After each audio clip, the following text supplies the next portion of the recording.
সমাজে নারী এবং পুরুষের মধ্যে বৈষম্য থাকাটা সব দিক থেকেই অযৌক্তিক। নারীকে তার অধিকার থেকে বঞ্চিত করে আমরা আসলে লক্ষ লক্ষ নারী, পুরুষ ও শিশুকে দারিদ্র্যের গ্রাস থেকে মুক্ত করার সুযোগ হারাই। একই সাথে হারিয়ে ফেলি একটি ন্যায্য ও ন্যায়সঙ্গত বিশ্বের সম্ভাবনা। জন্মের পরপরই প্রচলিত প্রথা, ধর্ম এবং অন্যান্য বিশ্বাসের উপর ভিত্তি করে ছেলে মেয়ে, নারী পুরুষ সবার জন্য সামাজিকভাবে প্রত্যাশিত কিছু ভূমিকা এবং আচরণবিধি নির্দিষ্ট করে দেয়া হয়। সমাজ থেকে শেখা এই আচরণবিধি নারী পুরুষের চিরাচরিত অবস্থান এবং ভূমিকা প্রতিষ্ঠা করে। দুঃখজনক হলেও সত্যি যে সমাজে নারী ও পুরুষের এই প্রথাগত ভূমিকা ও অবস্থান অনেক দেশেই নারীদের জন্য প্রতিকূল পরিবেশ সৃষ্টি করে। অনেক সময়ই মেয়েদের স্কুলে পাঠানো হয় না, ফলে প্রাপ্তবয়স্ক নারীদের উপার্জন ক্ষমতা এবং জীবনে উন্নতি করার সম্ভাবনা সীমিত হয়ে যায়।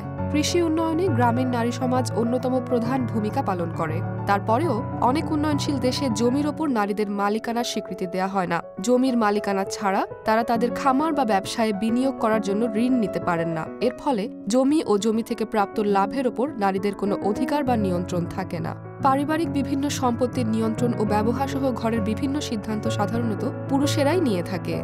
সামাজিক কিছু প্রথা নারীদের প্রশিক্ষণ সহ অন্যান্য সেবামূলক কার্যক্রম থেকে দূরে রেখে এই সকল প্রতিকূলতা আরও বাড়িয়ে তোলে। এছাড়াও সংস্কৃতিগত বিভিন্ন রীতিনীতি ও সংস্কার নারীদের উন্নয়নের পথে অন্তরায় হয়ে দাঁড়ায়। যেমন জাম্বিয়াতে মহিলাদের নৌকা বাওয়া অশুভ মনে করা হয়। এ সকল প্রতিকূলতার ফলাফল নারীরা দরিদ্রই থেকে যায় এবং সম্ভাবনা অনুযায়ী কৃষি উৎপাদন ব্যাহত হয়। ফলে উন্নয়নশীল দেশগুলো দারিদ্র্য এবং ক্ষুধার হাত থেকে মুক্তি পায় না। যে সামাজিক প্রথাগুলো নারীদের বঞ্চিত করে সেগুলো ভালোভাবে বোঝা প্রয়োজন এবং তারপর প্রয়োজন সেগুলো পরিবর্তন করা।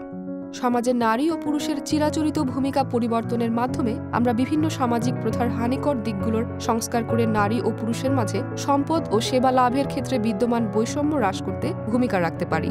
পরিবর্তন প্রয়োজন সমাজের বিভিন্ন পর্যায় ও ক্ষেত্রে এবং এর জন্য নারী ও পুরুষের উভয়ের সমান অংশগ্রহণ প্রয়োজন। উন্নয়ন এবং গবেষণা প্রতিষ্ঠানসমূহের আয় এবং উৎপাদন উন্নয়নে কাজ করার পাশাপাশি নারী পুরুষের সমতা বৃদ্ধির বিভিন্ন প্রকল্পেও বিনিয়োগ করা প্রয়োজন। বিভিন্ন সেবা ও সম্পদে নারীর সুযোগ ও অধিকার বৃদ্ধি করার লক্ষ্যে নীতিমালা প্রণয়ন করতে হবে। কৃষিকাজে নারীর ভূমিকা এবং নারী নেতৃত্বের সামাজিক স্বীকৃতি দেয়া প্রয়োজন। নারীর মতামতের গুরুত্ব ও প্রতিনিধিত্ব বৃদ্ধি বিশেষভাবে তাৎপর্যপূর্ণ।